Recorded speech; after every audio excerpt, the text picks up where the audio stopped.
ரீசெண்டாக ட்ரெண்டிங்காக போய்கிட்டு இருக்க பேபி ஏ டான்ஸ் வீடியோவை எப்படி கிரியேட் பண்ணுறது அப்படின்னு சொல்லி ஷார்ட்டாக பார்த்துடலாமா? ஃபஸ்ட்டு உங்கள் மொபைலில் ஒரு வீடியோ கிளிப்பையும் ஒரு இமேஜையும் சூஸ் பண்ணி வச்சுக்கோங்க. தென் உங்கள் மொபைலில் கிளிங் ஏ ஆப்பை இன்ஸ்டால் பண்ணுங்கள்.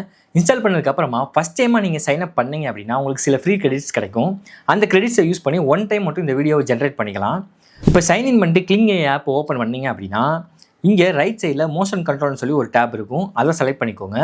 கீழே மோஷன் வீடியோவில் உங்கள் வீடியோவை சூஸ் பண்ணிக்கோங்க. அது மாதிரி மேலே இமேஜில் உங்களோட இமேஜை சூஸ் பண்ணிக்கோங்க. அதுக்கப்புறமா கீழே எந்த ப்ராம்ப்ட்டுமே அடிக்க வேணாம். கீழே ஜென்ரேட் வீடியோன்னு கொடுத்துட்டீங்க அப்படின்னா உங்களுக்கு வெயிட்டிங் டைம் காட்டும். நீங்கள் ஃப்ரீயாக யூஸ் பண்ணுறதுனால சில டைம் சில மினிட்ஸ்லேயே அது ரெடி ஆயிரும், சில டைம் சில மணி நேரங்கள் எடுக்கும். ஸோ ஃப்ரீயாக யூஸ் பண்ணுறப்ப சம்டைம்ஸ் நீங்கள் வெயிட் பண்ணி தான் வாங்குற மாதிரி இருக்கும். ஸோ ஃபைனலாக கிளிங் ஏஐயில் மோஷன் கண்ட்ரோல் ரிசல்ட் இந்த மாதிரி தான் இருக்கும்.